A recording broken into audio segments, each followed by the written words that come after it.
Fala pessoal, sejam bem-vindos a mais uma aula, a nossa terceira aula do curso de Escatologia da Escola Escritura.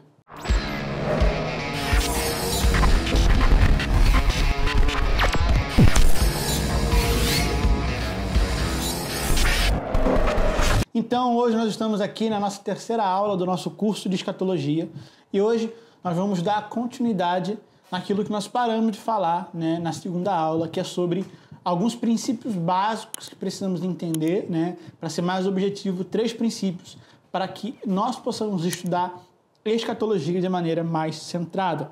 Nós compreendemos na primeira aula que a Bíblia precisa ser interpretada de forma literal. Então esse é o primeiro princípio para estudar escatologia, é compreender que, embora existam passagens que falam de sentido figurado, toda a aplicação, no sentido do que vai acontecer é literal. Então, aquilo que a palavra diz vai acontecer. Hoje, nós vamos começar falando sobre o segundo princípio para estudar escatologia, é compreender que a Bíblia é uma revelação progressiva. Então, a palavra de Deus, ela é uma revelação progressiva. Por quê? Porque Deus, ele continua se revelando e essa revelação, ela cresce de forma progressiva. A forma que Deus começou a se revelar para Adão não é a mesma forma que ele se revela para mim e para você. Por quê? Porque essa revelação, ela aumenta de acordo com o conhecimento que o homem adquirir. Então, quanto mais o homem adquire conhecimento, quanto mais o homem tem conhecimento, mais ele cresce, maior é a forma que Deus começa a se revelar para o homem.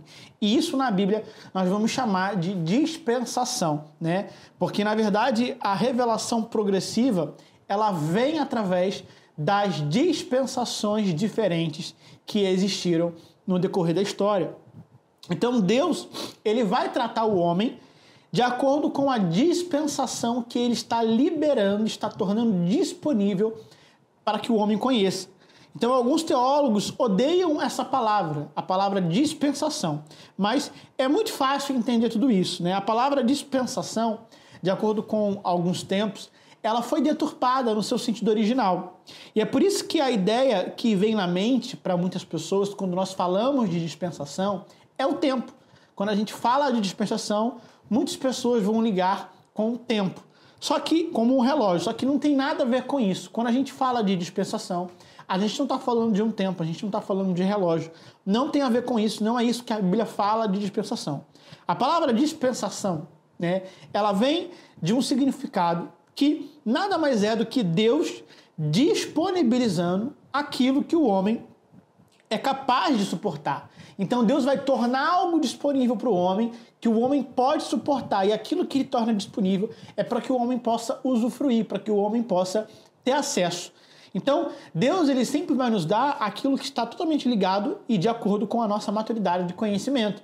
É por isso que antigamente as pessoas conheciam menos e Deus se manifestava para elas de acordo com a dispensação que elas viviam. Hoje nós vivemos uma dispensação diferente e é por isso que precisamos entender aquilo que Deus está revelando nessa dispensação que eu e você vivemos. Então, de Adão a Abraão, nós temos 2000 anos e os homens são tratados por Deus de uma forma geral. Não sei se você sabe, mas Noé, por exemplo, não é judeu.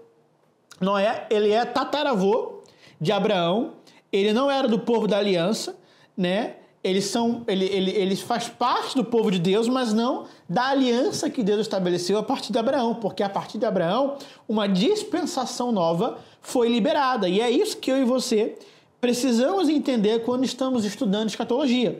Amém? É por isso que de Abraão até Jesus, a forma de Deus tratar o homem mudou, Pois agora porque Deus tratava com o povo de Israel, que era um povo da aliança. Isso significa que Deus mudou? Não. Mas a forma de Deus tratar o homem mudou? Sim. Depois de Jesus surgiu aquilo que eu e você conhecemos como igreja. Então, é uma nova dispensação e já a gente vai compreender cada uma delas, Então, Deus não muda, o quem ele é. Ele muda a forma de se revelar para o homem. E é isso que eu e você precisamos entender. A forma de Deus tratar o homem mudou? A forma de Deus se revelar para o homem mudou? Sim. Então, de Adão até Abraão, de Abraão até Jesus, depois da cruz surgiu um novo povo chamado a igreja, e novamente Deus muda a forma de tratar e de se revelar a esse povo por conta da dispensação. Então, quando a gente fala de dispensação, a gente não está especificamente falando de tempo, está falando de algo que Deus está tornando disponível para que o homem possa desfrutar. Então, Deus ele é o mesmo ontem, Deus ele é o mesmo hoje e Deus ele é o mesmo sempre. Mas a forma de lidar com o homem muda. Ele se relaciona em dispensações diferentes. Amém? E é por isso que Deus trata de forma bem específica o homem em cada dispensação, né? A palavra dispensação ela vem do grego, da palavra oikonomos. E essa expressão no grego oikonomos, ela significa administração ou um administrador, um bom administrador, um fiel mordomo, como Paulo vai falar em alguns textos das Escrituras, né? É daqui que surgem os conceitos e estruturas modernas de economia e administração, né? Dispensação não é tempo, não são tempos nem épocas. Era é uma coisa e dispensação é outra. Dispensação não tem a ver com relógio, tem a ver com aquilo que Deus está dispensando ao homem. Um grande exemplo disso é, por exemplo, a dispensa que pode ter na sua casa. Um lugar onde você costuma armazenar comidas, alimentos, seja lá o que for, porque é um lugar onde você estoca produtos e com o decorrer dos dias você vai administrando o que você vai usar e o que você não vai usar, o que é preciso e o que não é preciso, o que é mais necessário e o que não é necessário. Então, Deus, quando ele torna algo disponível para o homem, ele quer que o homem aprenda a ser um bom administrador com base naquilo que Deus o deu. Então, você pode estar se perguntando, Ian, o que isso tem a ver com escatologia? Você vai entender já já. É só pensar, né, nisso que eu estou te explicando, porque dispensação é um determinado recurso que Deus disponibiliza de acordo com a época e isso foi evoluindo de acordo com o conhecimento a respeito de Deus. Então, quanto mais o homem foi conhecendo quem Deus é, a forma de Deus também se dispensar e se manifestar para o homem, ela vai mudando, ela vai se alterando. Amém? É por isso que isso foi evoluindo. Então, quanto mais Deus disponibilizou, mais as pessoas entendiam sobre Deus. E isso se dá por meio do que nós chamamos de revelação progressiva, porque quanto mais Deus se dispõe, mais o homem conhece e maior é a revelação. Mais ela vai crescendo, mais ela se torna progressiva. Porque o homem só pode conhecer a Deus com base naquilo que o próprio Deus disponibiliza para que ele o conheça. Isso pode parecer um pouco confuso na sua mente, mas Deus só permite o homem conhecer aquilo que Deus quer que ele conheça. É por isso que existem muitas coisas que eu e você nunca iremos saber enquanto estivermos aqui nessa terra, mas na eternidade nós iremos conhecer de forma plena. É por isso que Paulo fala em 1 Coríntios 11 e 1 Coríntios 13, quer dizer, quando ele diz, né, que embora agora nós conhecemos em parte, haverá um tempo em que o conheceremos plenamente. Agora, conhecemos como um reflexo obscuro, né, através de um espelho. Porém, haverá um dia que nós iremos conhecê-lo como ele é, plenamente. Assim como também somos plenamente conhecidos por ele. É isso que Paulo fala lá em 1 Coríntios 13. Então, nós ainda temos uma revelação limitada comparado àquilo que Deus realmente é. Nós não temos faculdades mentais preparadas para ter uma totalidade do conhecimento de Deus. É por isso que nós vamos conhecendo em partes. Então, o quanto eu conheço de Deus é aquilo que Ele libera sobre a minha vida. É por isso que tem muitas pessoas que não desfrutam daquilo que Deus tem para elas, porque elas não conhecem a palavra, porque elas não conhecem Deus. E quando nós falamos de escatologia, nós estamos falando sobre o futuro. Lembra que eu falei nas últimas aulas? Que o futuro precisa influenciar o meu presente, que a eternidade precisa influenciar a minha vida. Só que como que eu vou permitir que isso aconteça se eu não tenho nenhum conhecimento sobre quem Deus é? Sabe? Se eu tenho pouco conhecimento sobre a palavra, como que eu permito que isso influencie a minha vida? Sabe, hoje nós precisamos entender isso, que Deus está dispensando de acordo com a sua época, e isso evolui. Quando Deus criou o homem só sabia comer e dormir. Hoje entendemos coisas a mais que outras pessoas antigamente não entendiam, porque nós temos uma revelação plena de Deus. Porém, nós não estamos no fim da história. Existem dispensações que ainda virão. Estamos, sem sombra de dúvidas, no melhor momento da história. Mas pode ser que tenha muita coisa para acontecer, ou não. Eu, particularmente, acredito que não tem muita coisa para acontecer, mas não. Né? Mas se a gente for pensar pelo lado da dispensação, Deus ele pode continuar se revelando. E isso vai continuar crescendo de forma progressiva. Conforme Deus vai dispondo ao homem, o homem vai conhecendo quem ele é, e essa revelação vai aumentando. Então, estamos, sem sombra de dúvidas, no melhor momento da história. Ainda não estamos no fim, o fim ainda não chegou, está próximo, mas Deus continua se revelando e esse conhecimento continua crescendo. Então, existe uma evolução, não de Deus, mas daquilo que Ele concedeu aos homens. Aquilo que Ele quis tornar disponível para que o homem pudesse conhecer. Então, o Novo Testamento, ele é sim superior às realidades do Velho Testamento, porque toda dispensação tem 3 características, né? Quais são as 3 características de cada dispensação? A primeira característica é que sempre há uma responsabilidade daquilo que Deus liberou. Segundo, há sempre uma desobediência, porque Deus disponibiliza, mas o homem desobedece. E terceiro, há sempre um juízo para essa desobediência. Então Deus torna disponível algo para o homem, Deus deixa conhecido os seus preceitos, Deus deixa conhecido a sua vontade, o homem vai e conhece, mas peca, desobedece, e a desobediência ela traz consigo um juízo. A gente vê isso na Bíblia inteira. No decorrer da história, a gente vê o povo conhecendo Deus, Deus se revelando para o povo, Deus dando para o povo aquilo que ele queria que eles fizessem. Aí o povo ia, fazia por um momento, depois desobedecia. E essa desobediência sempre teve um juízo, sempre teve uma consequência. Em toda dispensação há uma responsabilidade, que é o compromisso em cumprir aquilo que Deus quer. Existe a desobediência, porque nós por muitas vezes escolhemos fazer a nossa vontade. E por isso existe um juízo, né? As consequências das nossas escolhas. Então Deus sempre revela o seu plano de redenção e seu caráter, porque Deus quer se revelar mais ao homem. Deus quer tornar conhecido a sua vontade para nós. O problema é que muitos de nós nem sempre estamos dispostos a viver isso. Antes de Abraão, né? Só para a gente entender aqui um pouquinho. Antes de Abraão, existia só gentios. Então, antes da aliança abraâmica, antes da dispensação abraâmica, existia só gentios, né? Povo que vagava pela terra. Depois de Abraão, nasce os judeus, né? Ou como era conhecido naquela época, o povo hebreu, né? Judeus e gentios, depois de Abraão. Na era da igreja, quando a igreja vem, Jesus morre, ressuscita, há 3 povos na terra: gentio, judeu e igreja. É por isso que na tribulação só vai haver judeu e gentio, porque eu creio que a igreja não vai estar aqui na tribulação, e nós vamos ver isso mais para as próximas aulas que nós vamos ter à frente. Amém? E dentre os gentios aqui está incluso os ímpios, né? Todo mundo que não é igreja e não é judeu é gentio, é ímpio. Amém? E no milênio vai ver gentio, judeu e igreja. Amém?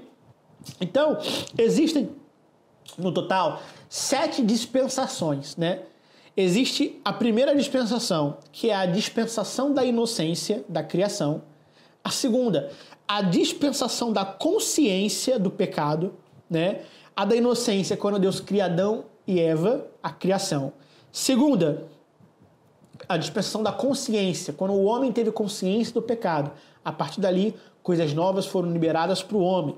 Terceira dispensação, do governo humano, Noé e Babel. Deus reconstrói o mundo por meio de Noé, mas mesmo depois de reconstruir o mundo, o homem continua escolhendo a sua vontade, pecando.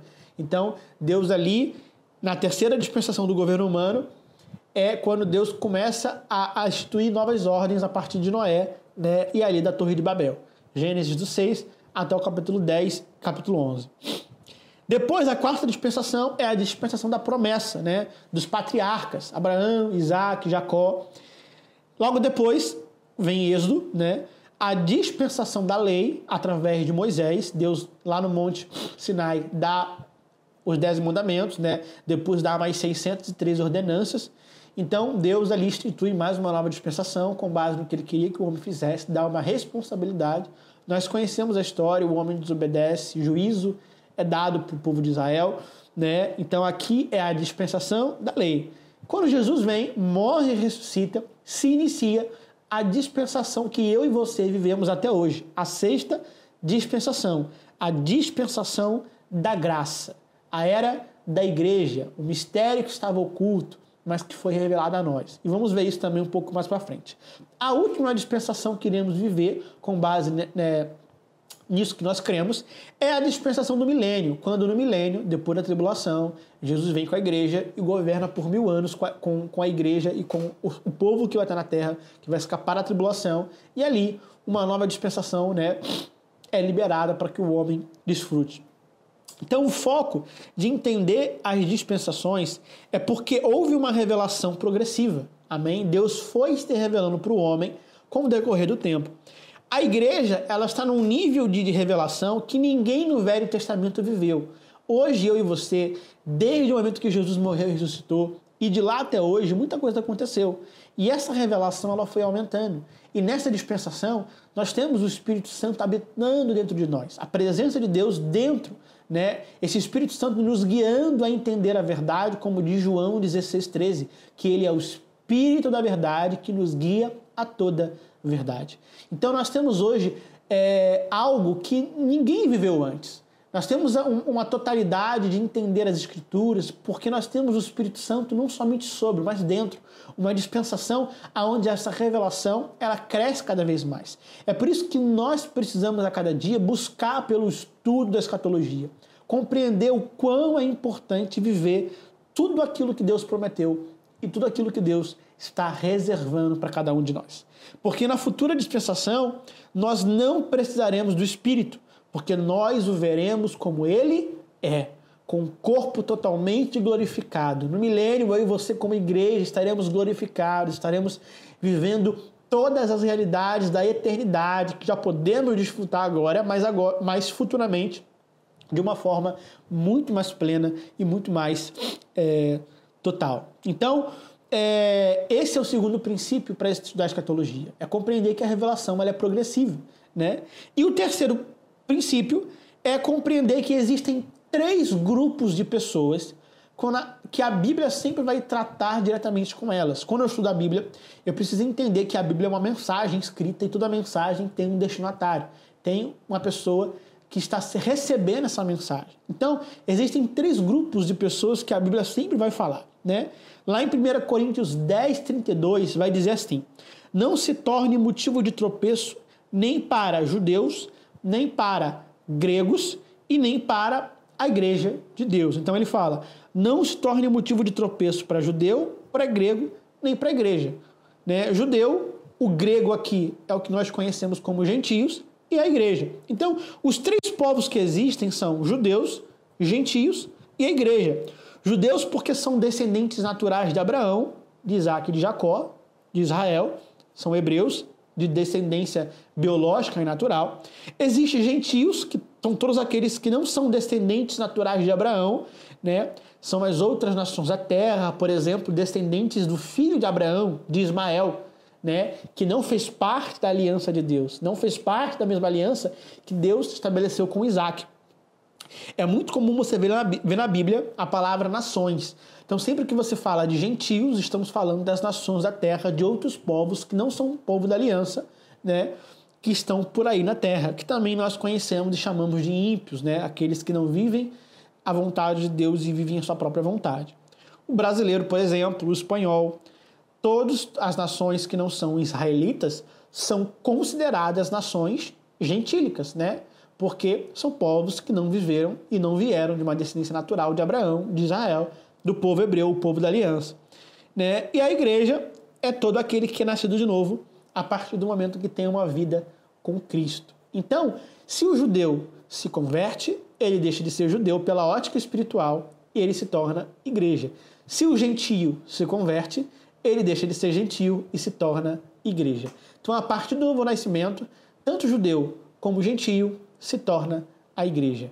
Amém? Então, esses são os 3 povos: judeus, aqueles que não são convertidos, gentios que também não são convertidos, e a igreja que seja judeu ou seja gentio, nasceu de novo e se tornou a igreja. Então, Deus ele tem um plano diferente para cada um desses grupos, né? Lá em Efésios 2, do 11 ao 22, nós vamos ver isso aqui de forma muito clara. Quer ver? Eu vou abrir aqui com vocês em Efésios 2, a partir do versículo 11, para a gente compreender tudo o que o texto vai dizer. Ó, Efésios 2, 11 vai dizer assim: portanto, lembrem-se de que anteriormente vocês eram gentios, por nascimento, e chamados incircuncisão pelos que se chamam circuncisão. Então eu era chamado de incircunciso pelos circuncidados, que é o povo judeu, que tem a aliança da circuncisão, feita no corpo por mãos humanas. E que naquela época vocês estavam sem Cristo, separados da comunidade de Israel, sendo estrangeiros quanto às alianças da promessa, sem esperança e sem Deus no mundo. Mas agora, em Cristo Jesus, vocês que antes estavam longe, foram aproximados mediante o sangue de Cristo, pois Ele é a nossa paz, o qual de ambos fez um e destruiu a barreira, o muro de inimizade que existia, anulando em seu corpo a lei dos mandamentos expressas em ordenanças, porque o objetivo dele era criar em si mesmo dos dois um novo homem, fazendo a paz e reconciliar com Deus os dois em um corpo, por meio da cruz, pelo qual ele destruiu a inimizade. Ele veio e anunciou paz a vocês que estavam longe e paz aos que estavam perto, pois por meio dele, tanto nós como vocês temos acesso ao Pai, por um só Espírito. Portanto, vocês já não são estrangeiros nem forasteiros, mas como cidadãos dos santos e membros da família de Deus, edificados sobre o fundamento dos apóstolos e dos profetas, tendo Jesus como pedra angular, no qual todo o edifício é ajustado e cresce para se tornar um santuário no Senhor. Nele vocês também estão sendo edificados para se tornarem morada de Deus por seu Espírito. Então, a partir do momento que eu aceitei Jesus, eu deixei de ser gentio, eu deixei de ser incircunciso e eu passei a ter uma aliança pelo sangue de Jesus. Eu me tornei o corpo, eu me tornei o edifício, eu me tornei a morada de Deus, edificado sobre o fundamento dos apóstolos, no qual Cristo é a pedra angular. Então, nós somos o povo de Deus. Nós somos a igreja do Senhor. E é por isso que a igreja do Senhor, ela está totalmente ligada às promessas escatológicas. Deus tem um propósito com cada um desses grupos, e esses grupos não podem ser misturados. Deus tem uma palavra para o povo gentio, Deus tem uma palavra para o povo judeu, assim como também tem uma palavra para a igreja. Eu estou falando aqui de forma específica palavras proféticas. Tem coisas que vão acontecer com os judeus, tem coisas que vão acontecer com os gentios e tem coisas que vão acontecer com a igreja. E nós precisamos entender isso para que a gente não faça nenhuma confusão achando que o que é para o gentio é para mim, o que é para a igreja é para gentio ou é para judeu, sabe? Porque se a gente não tem uma compreensão disso aqui, a gente acaba absorvendo para nós o que não é nosso. Você está conseguindo compreender? Porque esse é um dos motivos de colocarem a igreja na tribulação, em outras linhas teológicas, por achar que algumas profecias falam a respeito da igreja, quando na verdade não falam. Mais para frente a gente vai entender um pouco isso aqui, mas isso aqui já precisa estar fincado na sua mente para que o estudo da escatologia seja mais eficiente, para que mais entendimento seja dado a você. Isso quer dizer que existem sim profecias para cada um dos povos. Paulo faz essa diferença aqui em Efésios 2, sabe? Se um judeu ou gentio aceita Jesus, se torna igreja. Então as profecias que tratam a respeito da igreja agora vão para ele. Depois dessa matéria, você vai ficar com vergonha de algumas pregações que você já ouviu, sabe? Que querem empurrar para a igreja o que não é da igreja. Porque a igreja não é Israel. Sabe quando você já ouviu, não sei se você já ouviu essa expressão, né? Que a igreja ela é o Israel de Deus. Essa expressão já foi muito utilizada, muito conhecida, mas isso aqui é uma mentira, porque a igreja não é o Israel de Deus. A igreja é a igreja do Senhor, é a noiva, faz parte do corpo de Cristo. E Israel é outra coisa. Deus tem uma aliança com esse povo. E eu falo com os judeus que não se tornaram igreja, que não aceitam Jesus como Cristo. Eles vão ter o destino deles, seja os que vão ser salvos e os que não. Mais para frente a gente vai compreender sobre isso, mas eu quero terminar essa aula com que você entenda. A igreja é a igreja. Israel é Israel. Judeu é judeu, gentio é gentio.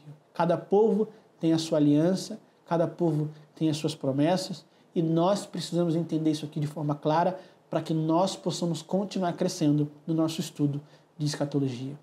Eu espero que essa aula tenha abençoado a sua vida, que você possa ficar com cada assunto falado, que você possa ser edificado, e na próxima aula nós vamos aprender que a igreja não é Israel, nós vamos compreender quem é o Israel de Deus de fato, quem é a igreja, e eu espero que esse estudo continue edificando você e te levando a se aprofundar no conhecimento do Senhor a respeito de escatologia. Que Deus te abençoe. Não se esqueça de compartilhar esse vídeo com o máximo de pessoas possíveis, para que outras pessoas também tenham acesso a esse conteúdo em nome de Jesus. Mande para os seus amigos, deixa aqui no comentário aquilo que você mais gostou, qual foi a sua dúvida a respeito dessa aula, que eu estarei pronto aqui para te responder assim que possível. Que Deus te abençoe, fique na paz, em nome de Jesus.